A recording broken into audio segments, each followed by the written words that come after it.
good evening, everybody. One more time, and good evening for our friends from the internet. So tonight we have a lecture from Mani, who is one of the pioneers of this group, which this year is celebrating 15 years. And he's going to bring us a lecture, The Future Life. And well, Mani's already here. Thank you. So that's with you now. Thank you. So once again, thanks everybody for being here tonight, physically present here, but also those who are at home watching us on our Facebook Live. Welcome, everyone. As we know, the thought is everything. So even though you're far away from us, in thought and in heart, we feel your presence. So thanks for being here. And those who are watching maybe later, maybe tomorrow as well, I hope you enjoyed this presentation about the future life. It's a kind of a repeat of a lecture that we presented almost 2 years ago, and but it's always very important to keep that in mind about the future life, and just to give us an idea of and visualizing a little bit about the future life. Okay, that was too far. That one. Okay, who here knows where this picture is from? What kind of illustration that brings us? Anybody remember? This is from a movie, isn't it? From a movie, yeah. Nosso Lar. Yeah. Has anybody here seen the movie? Nosso Lar? Yes. Most of you guys. Has anybody read the book? Yeah. Read the book? Okay, yes. The book is even better. The book is even better, and we also have in our library. So if you like to buy it or lend it, you can get in touch with us, Portuguese and English. And in this book, André Luiz shows us a little bit of part what the reality could be in the future life, in the spiritual life, where is a colony, spiritual colony, where spirits of a certain degree of elevation or more elevation can live. Who would like to go there?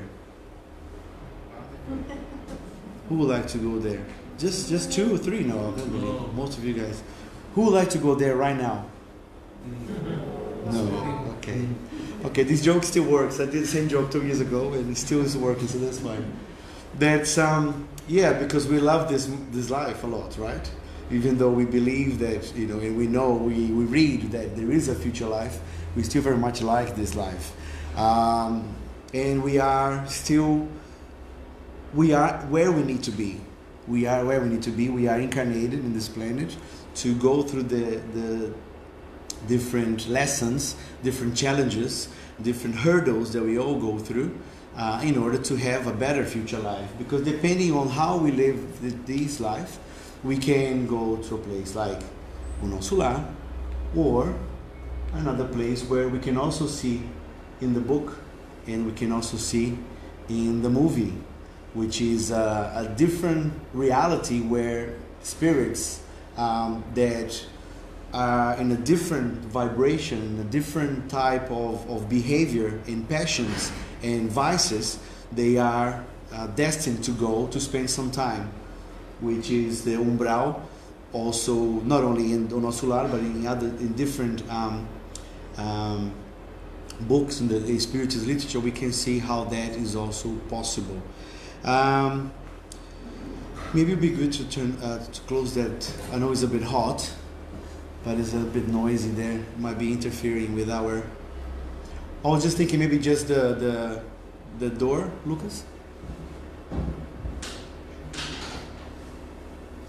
And the future life is very important for us spiritists, but also for anyone who is a spiritualist, anyone who believes there is something more than our physical life, our material life. We have this the future life as a goal, as a continuation of our existence here, and it's so important that for us spiritists that in the second chapter of the Gospel according to Spiritism, the spirits brings that to us. Also is very important. So important that also in the second part of the Spiritist book, which talks about the spirit world, we also have description of what the spiritual world is and the interaction that we have between our physical world and also the spiritual world.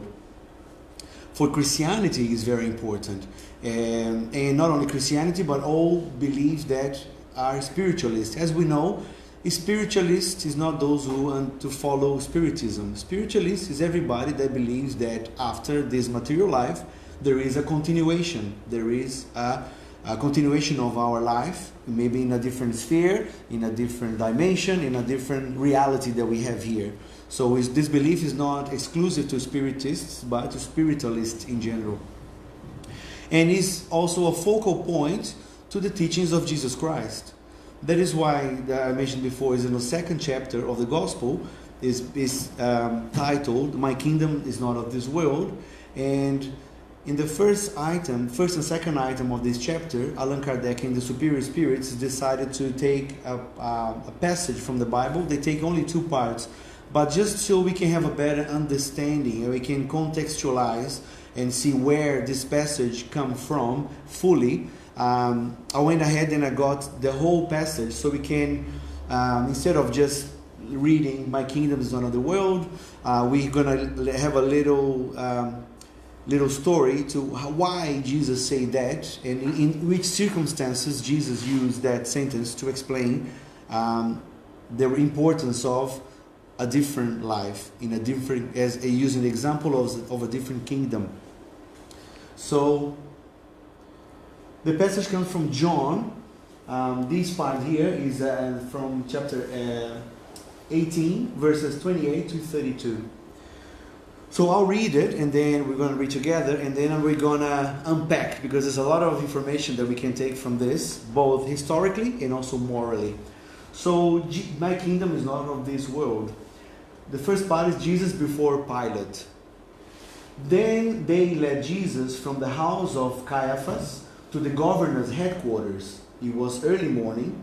They themselves did not enter the governor's headquarters, so that they would not be defiled, but could eat the Passover. So Pilate went outside to them and said, "What accusation do you bring against this man?" They answered him, "If this man were not doing evil, we would not have delivered him over to you." Pilate said to them, to the Jews, "Then take him yourselves and judge him by your own law."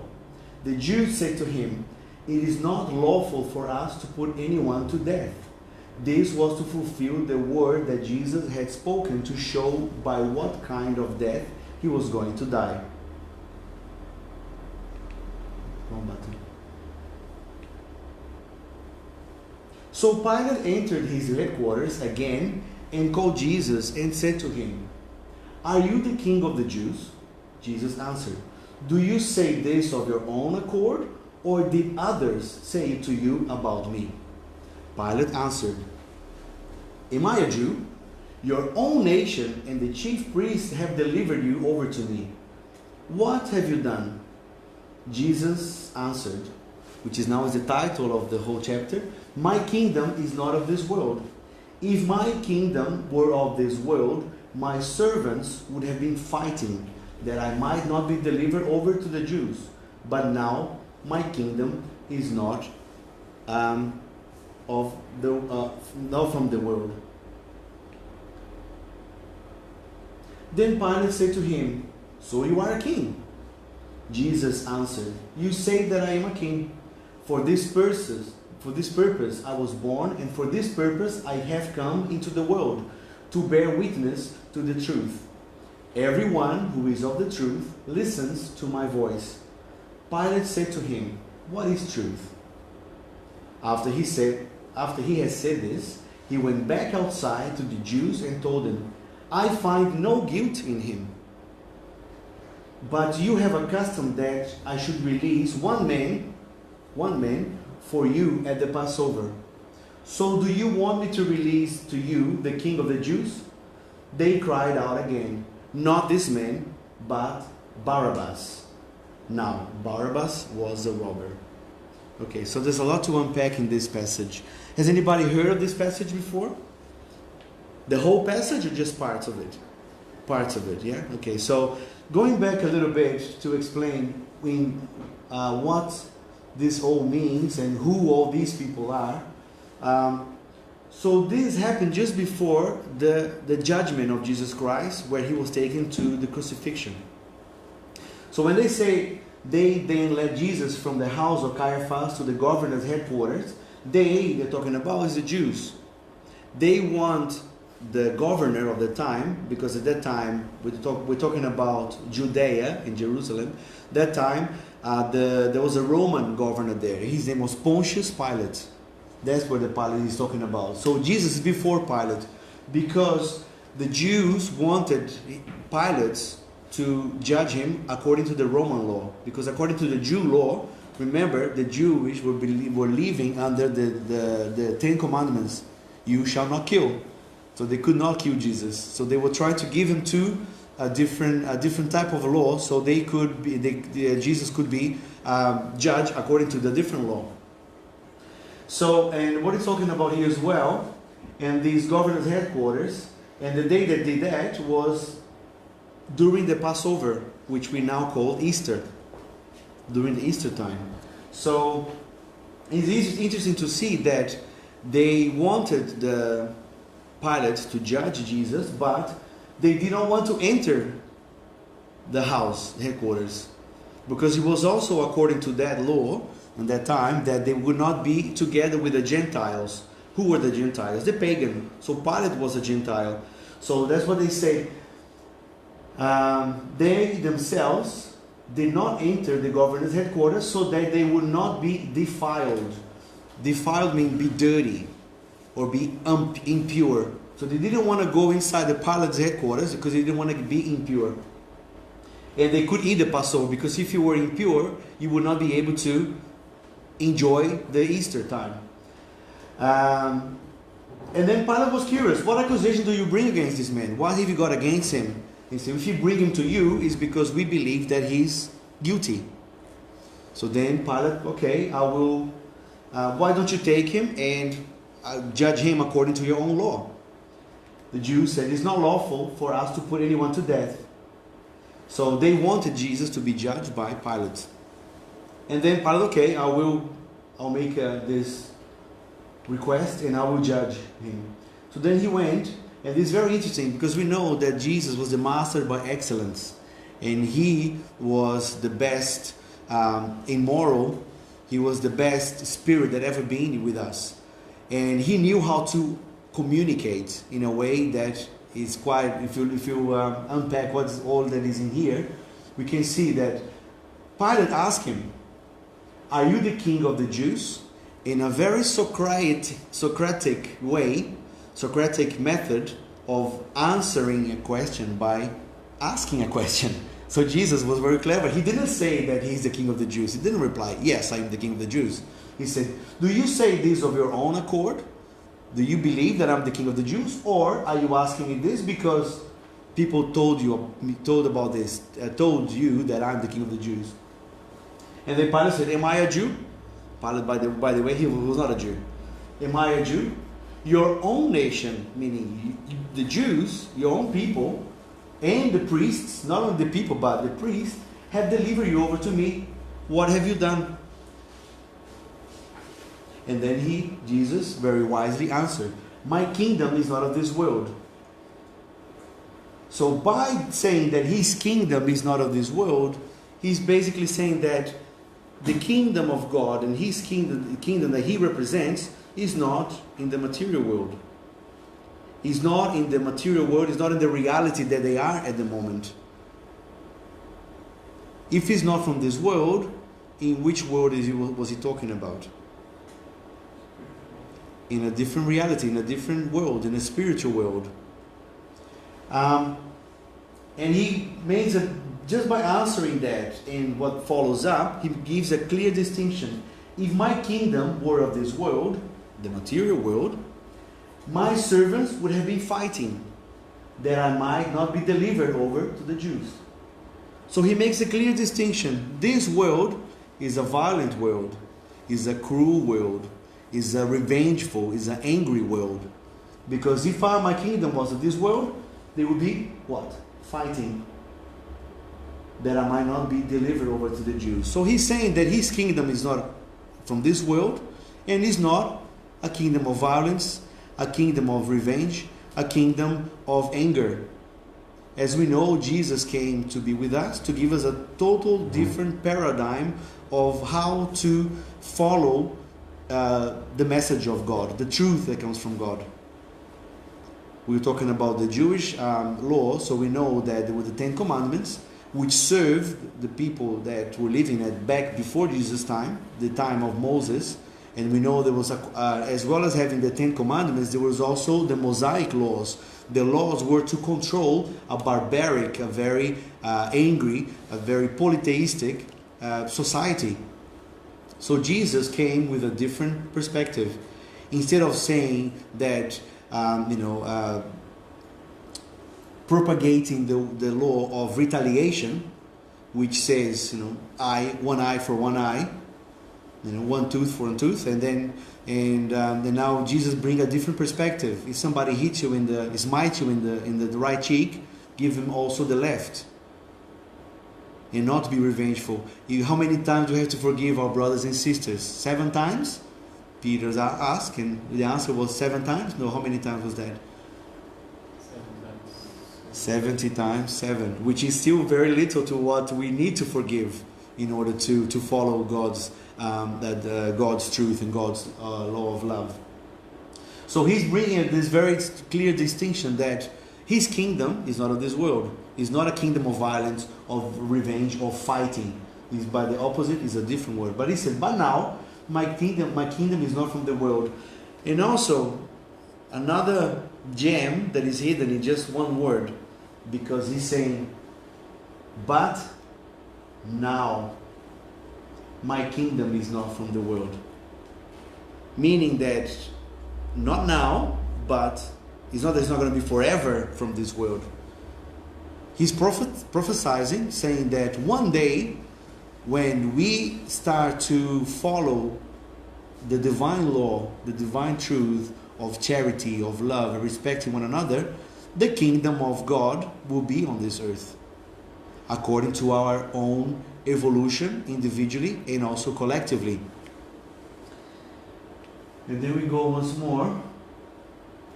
Then Pilate said to him, so you are a king. Pilate was also very clever, because Jesus didn't say, I am a king. He said, my kingdom is not of this world. So if Jesus says my kingdom, it means that he is a king. So he said, so you are a king. Jesus answered, you say that I'm a king. Once again, he didn't say I am a king. You say that I'm a king. He never said, because Jesus was very humble. He was the full example of humility in this planet. He, being the governor of the planet Earth, he is the one with the highest moral of conduct in this planet. But still, he followed the human laws. He followed the Jews that gave him to Pilate, and he followed what Pilate judged him. He didn't say, I am the king and I bring the truth.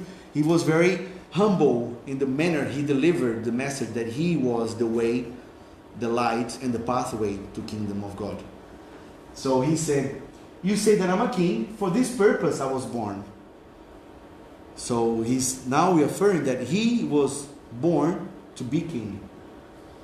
And for this purpose I have come into the world, to bear witness to the truth.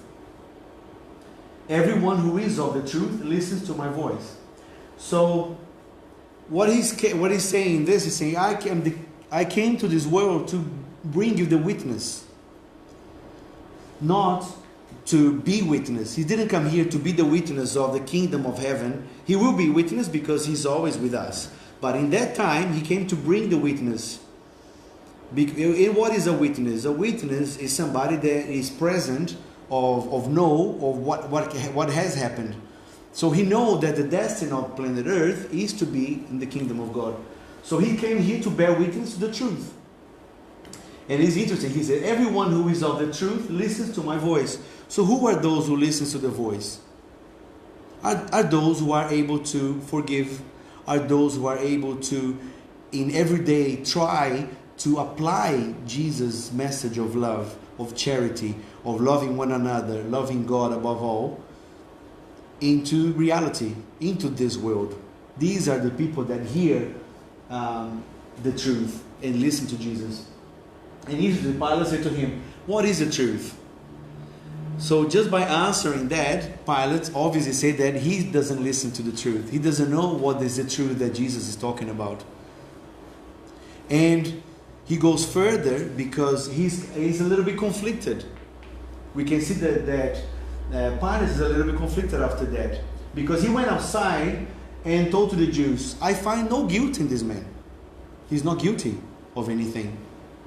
And he knew, being from Judea and Jerusalem, even though he wasn't a Jew, he knew that there was a tradition over Passover, over Easter, to forgive one of the prisoners. And he still offers that to the Jews. He said, I find no guilt in him, man, but you have a custom that I should release one man for you at the Passover. So he offers to the Jews, would you like me to forgive this man, even though I find no guilt in him? So there was something in the conscience of Pilate to offer forgiveness to Jesus. So then the Jews they cried out again, not this man, but Barabbas. And Barabbas, who doesn't know, he was a robber. So the people of the time preferred to give the freedom to a robber than to the one who was representing the truth, representing love. So that's why that saying that we also have, that Pilate, he said, I wash my hands, I give the decision to you. So he didn't take the action into his own account, to his own hands, and gave that option to the people. And the people then decided to crucify Jesus Christ. So it was in that scenario that Jesus said, my kingdom is not of this world. Yeah, because if he was of this world, my servants, and they would be fighting. So his kingdom is not of this world, physically, because it's not physical world. We're talking about a spiritual world, an immaterial world, where we all came from, and then we all going back one day. But also, he also promised that this kingdom of heaven will be one day be on earth, depending on who? Depending on us. Every single one of us working together towards the implementation of this kingdom on planet Earth. And this passage is so important because the belief and this understanding and the acceptance of this reality, of this paradigm, of this doctrine, will determine how we will live, how we will face our reality in our daily lives. Because we are here in this planet, and we are surrounded by a material world in a very materialistic society. A society that from early age installs in us the competition. I have to be better than my neighbor. Instead of loving your neighbor and working together, we have this installment of us of being better than others around us to succeed in life. To prosper, we need to prosper and going above other people, above our brothers. A society that installs in us the fear of missing out. People that follows the acronyms, FOMO or YOLO, you only live once. People that, you only live once, let's live to the extreme. This is a society that is bringing these ideas to us. Instead of having a maxim like carpe diem, enjoy, seize the day, make the most of your day, but also by planning for tomorrow, people think, oh yes, let's enjoy to the maximum. YOLO, you only live once, and that's how a lot of people think and live in a way. Because even those who have some kind of idea about the future life, the real proof comes when we're actually living our lives. When we behave, when we think, when we feel, and most importantly, when we react. Because a lot of the time we're only reacting. We're very reactive beings. We see something and then we straight away we also already react, give our opinion. We don't actually think and feel and try to apply our knowledge that we acquire from many reincarnations, and especially this one that we're all here together learning in our daily lives. But this is very important. If we try to apply the Christian moral and also the Spiritist truth that it came to us to elucidate the teachings that Jesus Christ gave us 2,000 years ago, it's important that we ponder about these things and we think about it, we question. Not only accepting because it is given before us, but we think about it. And in fact, it is so important that in the 4th book of the codification, Heaven and Hell, this is the beginning, that's the introduction of this book. This is a very interesting book if we're talking about the future life. Is anybody here has read Heaven and Hell, O Céu e Inferno? The first part is about the doctrine. It gives many different examples of what different schools of thought talk about life after death. So let's have a look at what the Spirit tells us on the first part of Heaven and Hell, chapter 1, item 1, the very beginning, very introduction of this book. Future life and annihilation. So there are two different possibilities of life. Either there is a future life or is annihilation. After our material life, there will be death. So he gives us this very philosophical idea of what could happen. It is certain that we live. You can't deny about that. Okay, we live. We think and act. It is no less certain that we shall die. We all die. But on quitting the earth, whither or where shall we go? To what place shall we go? What will become of us? Shall we be better off? Or shall we be worse off? Shall we continue to exist? Or shall we cease to exist? To be or not to be? Very Shakespearean, right? To be or not to be is the alternative presented to us. So either you are after death or you're not. It will be for always or not at all. It will be everything or nothing. So there's two extremes there, right? It's giving us the possibility of two extremes. We shall live on eternally, or we shall cease to live once and forever. The alternative is well worth the consideration. So it's very important to analyze these things. One theory is the theory of annihilation, which is materialistic idea. The materialists, they think that once we die, our body dies, that's it. There's no life after death. Everything that we learned, everything that we felt, everything that we progressed is gone to dust. And then in the continuation of this part, Allan Kardec proposes, so imagine a whole nation or city of where everybody in that city knew that in a year's time the whole city will be annihilated. Do you think that people in that population will live according to the laws of that society? If they really believe that there was no life after death, they would just do whatever. Well, there's no consequence to my act, I'm going to die anyway, and after I die there is no consequence, then that's fine. So to the materialistic idea, that's a very definite. There's no really more conversation or argument or speculation about what happens. This is definite. After death, that's it. There's no more afterlife. That's it. You die, think everything you learned, everything you felt, everything is gone. So that just goes to show that even though a lot of people say that, oh, I don't believe in life after death, but the way they live and the way they act in their society, in the back of their mind, in their conscience level, there must be something that tells them that there is something more to live for. Otherwise, people will live in a very mad society. There will be no laws. There will be no people following this rule. So if you go back into a different type of idea, we have the spiritualism that there is life after death. And throughout the divine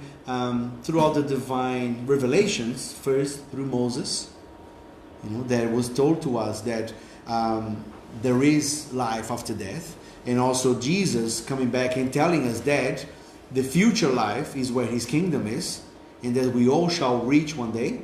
And once again, Spiritism coming to us and telling us that not only by the faith or by beliefs, but actually coming in with actual proof of life after death.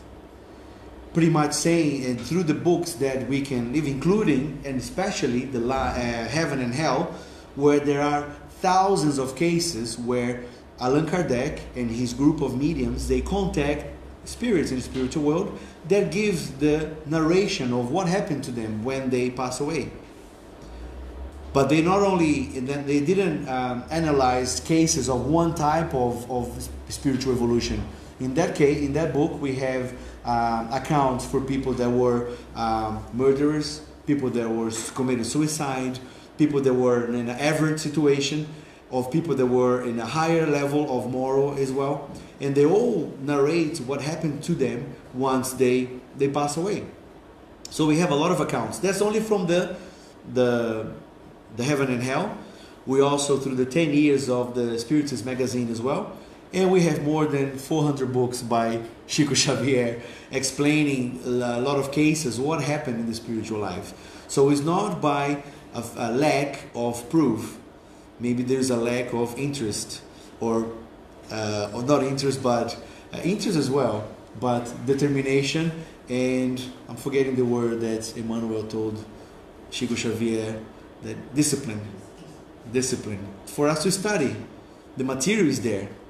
We only need to study to understand what can happen in the spiritual life, whether we're going to be able to go to Nosso Lar straight away, or if we might have to spend some time going over our own conscience of the wrongs we've done in our lives. So Spiritism has come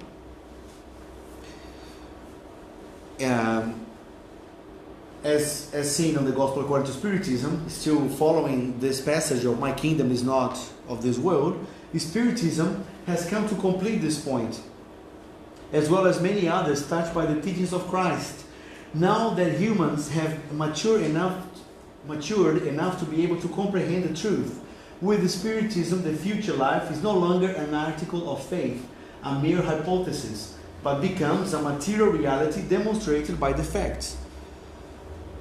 So we have hard proof of these situations that can happen in our spiritual life when we read, but not only read, but analyze these cases that come to us. Because by understanding that there is a life after death, and understanding the consequences of our life in here are reflected in this afterlife, in this spiritual world, in this kingdom that we're all bound to go, it will help us to better navigate this life. You give us perspective that everything that happens here, there is a consequence not only in this life. So not only the belief in the afterlife, in the spiritual life, we also having this purpose in life, we also can a little better understand a little bit of the justice of God. If we only understand life as one event, one occurrence, one material life, how could we explain so many social differences in this planet, in this society? How could we explain so many physical disabilities, difference? How could you explain the death of a young child if there's only one life? If you broaden our horizons, if you broaden our perspective on life, we can see that there is a kingdom, there's a spiritual life where we came from. We are living this chapter of our lives now, and there will be a consequence as well. So we can fully, or not fully, but we can further understand a little bit more of the justice of God, which is one of His characteristics. So this idea of the future life will help our moralization of mankind. Not placing so much importance on our temporary, momentary, physical life, we can better ourselves. Because the clear and precise idea we hold of a future life provides an unshakable faith in what is to come, because it completely changes the point of view from which we consider life on earth. Because when we see situations that happens with us, when we go through stages of suffering, we can see that there is a reason why this is happening, and there will be a consequence on how we act or react in these circumstances in a different reality, in our very true reality, because that's what the truth is. The real life, our essential reality is the spiritual life. We are here on an apprenticeship, on a stage that we are putting into practice what we supposed to have learned in the spiritual world. So we can use a different part of the gospel to further explain these different realities that we have, using a different passage of the Bible that says that there are many dwellings in my Father's house. This passage is generally used to explain the popularization of spirits in different planets, saying that there are many planets where intelligent spirits live. But looking from a different perspective, you can also understand that there are different realities where we could live as well. We don't not only live in this kingdom, material life, but we also have a different dwelling. We have a different room where we live, which is our spiritual reality. Because in fact, this passage, coming back to the Bible a little bit, I love history, this passage as well came a little bit when, before he was taken to Pilate, before he was betrayed by Simon Peter, he was denied by Simon Peter, and before he was betrayed by Judas Iscariot. Just before the Last Supper, he was telling them that one of you will betray me, will give me to the guards, and one of you will deny me 3 times before the rooster crows. And everybody was like confused. How this happened? Where are you going? Because he said, I'm going to go. My work here with you is done. I'm going to go. And then everybody was a little bit troubled. So he told his disciples, let not your heart be troubled. You believe in God. You are the closest to me, so you must believe in God. Believe also in me. There are many dwellings in my Father's house. If it were not so, I would have told you. For I'm going to prepare the place, and after I have gone and have prepared the place for you, I will return and will take you with me, so that there where I am, you may be also. So that brings us a lot of comfort, that after this life, we'll have Jesus that is there preparing the house for us, preparing the spiritual world for us. And he said, I'm going to prepare the place, and after I have gone and I prepared the place for you, I will return. Later he further explains, saying that I will send you the Spirit of truth. Some translation says the Comforter, other translations say the Helper, but he promised that there will be the Spirit of the truth will come and will further explain what people at that time couldn't understand. And he further says, those who have eyes will see, those who have ear will listen. So Spirit is saying that those who are prepared to listen to the message of God when the spiritual truth comes, they will be ready to listen. And as we know, with the revelation of Spiritism, the spiritual truth came through the superior spirits that used the codification to further explains what Jesus couldn't explain back in the days. So, also saying that I'm going, where he's going? He's going to his kingdom. He's going to the spiritual world. So that gives us the clarification, the elucidation that we are also able to go to the spiritual world. And the Spirit further tells us that on the Spirit's book, on the question 226, could we say that all spirits who are not incarnated are errant? Those who must reincarnate? Yes. But the pure spirits who have reached perfection are not errant. Their state is definite. Just a little clarification of errant. This errant does not come from the Latin root, which is to error, to make a mistake. comes more from the French. As we know, the Spirit's book was written in French, and to be errant is to travel, to go, to be in between places. So when he's talking about errant spirits, or also we can understand as wandering spirits, there are the spirits that are not incarnated, because there are three pretty much in as far as classifications, not classifications, but position of spirits. There are three possibilities: incarnated, as we are now; errant or wandering, when we are disincarnated; or pure spirits. And then he makes a distinction: those who are not pure must reincarnate. Only those who are pure, they don't need to reincarnate anymore. So there's either incarnating spirits, errant or disincarnated spirits, or pure spirits. And their state is definite. They only incarnate if they want to. If they want to, like Jesus, come and give us an example, give us a lesson, but they don't have to. Okay, so that's the state that we all going to be errant. We all going to be wandering once we die here. So there's no annihilation. It's just a continuation of our lives. And then Manuel Filomeno de Miranda, in Issues on Life and Death, part 4, he said that spiritual life is not as something similar to the physical life or a copy of it. The opposite is true, and the earth is an imperfect copy of the spiritual life, which is the cause, therefore, is pre-existent and all surviving. So we think, oh yes, so the spiritual life is like similar to the material life. So we're going to be there. A lot of the different religions or different philosophies even have, for the spiritual life, have placed images of for us that resembles physical pain or physical joys, physical pleasures or physical pains or punishments. But he's saying that it's actually quite the opposite. That a spiritual life is a true life. And the life that we have on earth is just a more brute and more incomplete state of life.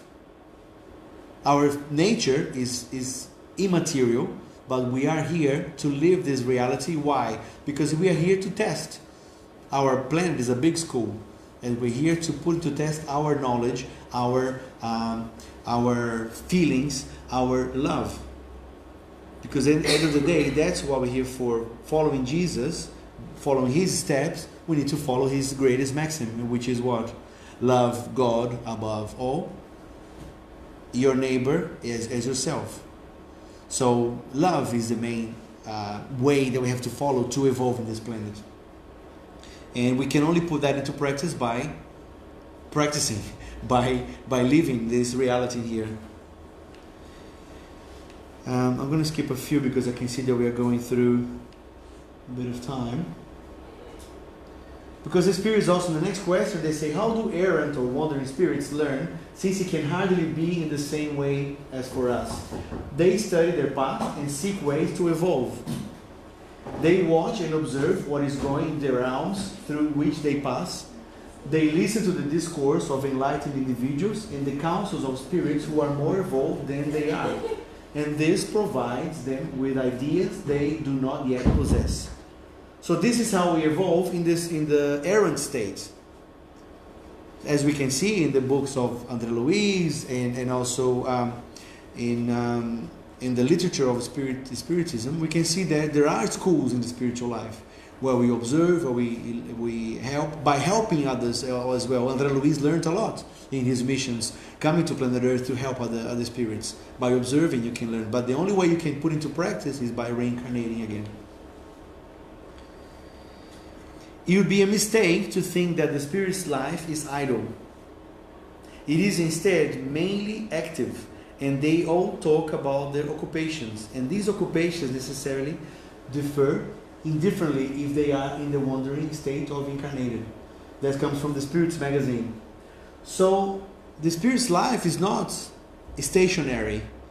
We're not going to be, after this life, you're going to go there and just read or be listening to the angels play the harps and the little or if we don't behave nicely according to Jesus, we're going to be burning into forever, like some of the other not cults, but other thoughts of schools of thought say. There is also active, is very active. It's pretty much a continuation of our lives. That's why it's important to, in our lives, live in a way that we would like to continue living in the spiritual life, because all this information is very important to us. Because let's use a different analogy. Let's be talking about errant, from the French, to travel or to be between places. All of us here came from Brazil, right? We didn't just jump on a plane in my time it was Aerolíneas Argentinas, but now it's Latam or Air New Zealand, to come here. Okay, I get my passport, I go to New Zealand. No, what did we do? New Zealand, where is New Zealand? What language do they speak there? What money, what currency do they have there? Then study a little bit over the place we're going. How much money do I need to live there? Can I study there? We study about the place that we're going. That is a wise thing to do. If we decide now here to go to a different place for holidays, we wouldn't just go on a plane and buy a ticket and go, right? We would, what season is there now? Is it hot? Is it cold? Or should I bring warm clothes? Or should I just bring my dogs and my beach towel to go to the beach? You study. So this is the opportunity that we have, because now we know the destination.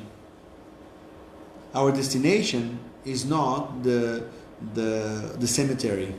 Our body destination is the cemetery, or the crematory. If you want to be cremated, it could be the crematory as well. But our destination as eternal souls is the spiritual life, is the kingdom that Jesus promised us. So what do we need to do to better live in this destination? Can we just take a plane? Okay, one day I'll die and see what happens. When I get there, I'll see what happens. We can take this approach, and most of us, when we live, we take this approach. We don't stop. We don't ponder.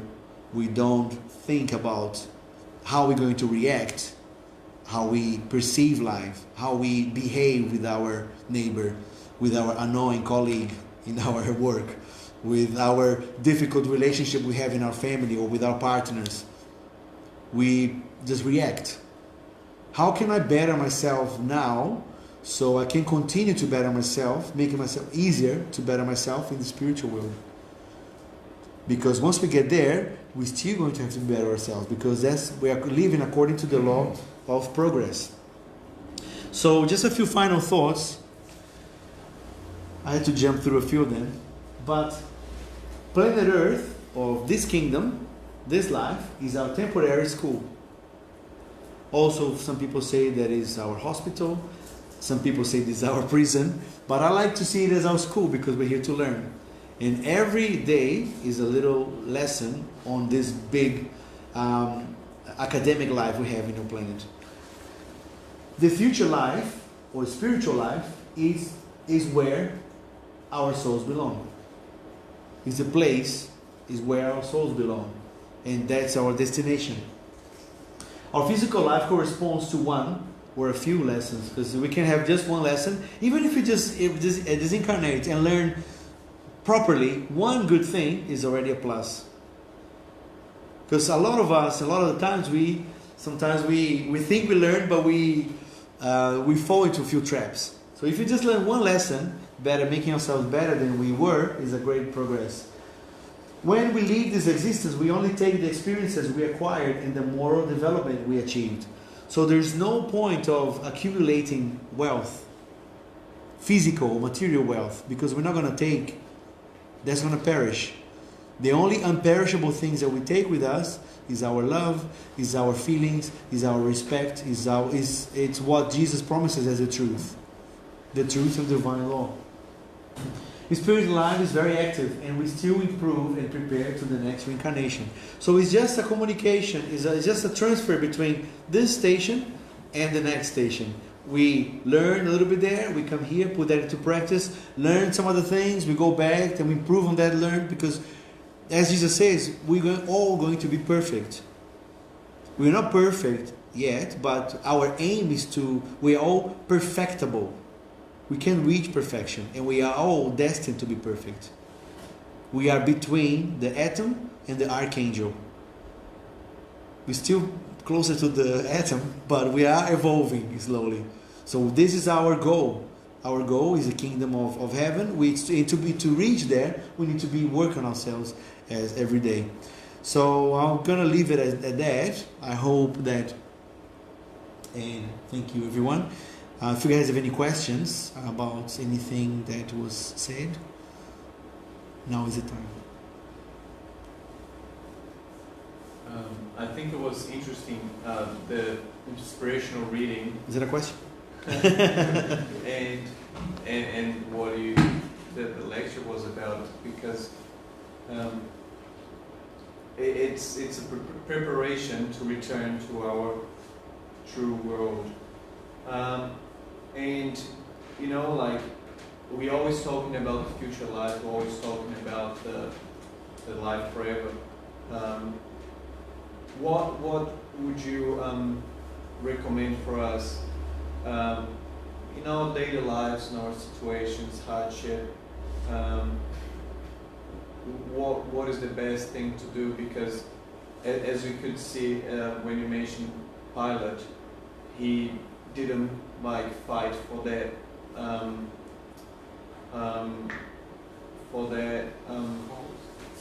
no, I mean for the honest man, for Jesus, because he didn't have any crime, but what about us? Like, what would you recommend for us, or what would you think for us in our daily lives, as a preparation to go to the future life, to the eternal life? I'm going to very loosely paraphrase Divaldo Franco. As I was preparing this lecture, I came across this interview with Divaldo Franco, and this interviewer said, "Well, you already answered so many questions in all this your life, So I'm just going to answer. What would you say if the one teaching that you would like to say? What would you do?" And I think that is going to fit well. He's told this story that happened about 200 years before Jesus came to be with us. There was this young rabbi that wanted to follow God, but he was always busy. He's always, he said, "I have no time," which reminds us a lot about ourselves. Nobody has time for anything, right? We're always so busy. We're always, a lot of people are so busy. Actually, that makes me think of Edison's lecture about last time. Well, how we are so busy, but what are we busy for? What is the work that we're doing going forward? But anyway, he came to this temple, and he said, "Okay, I want to know the whole truth. I wanted to explain the time of the whole truth as I can stand. I can stand in one leg, for the time that I can stand myself in one leg." And then one of the teachers, one of the seniors or the masters said, "Oh, I'm sorry, there's just so much to teach you, and the laws, I can't teach you in that time." "Oh, okay, I'm too busy, so I have to go." And he went to different master, and he said, "Master, look, I'm very busy. I have to learn this, but also I want to give myself to God. And what can you tell me that I can learn just by standing?" Because standing in one leg, it's okay for a few minutes, but if you stay here for a couple of hours, you're probably going to fall. And then the master thought, I forgot the name of the masters. I just saw this morning, I forgot, so I'm sorry about that. But I can put the link below if you guys want to watch that. And then he said, "Love.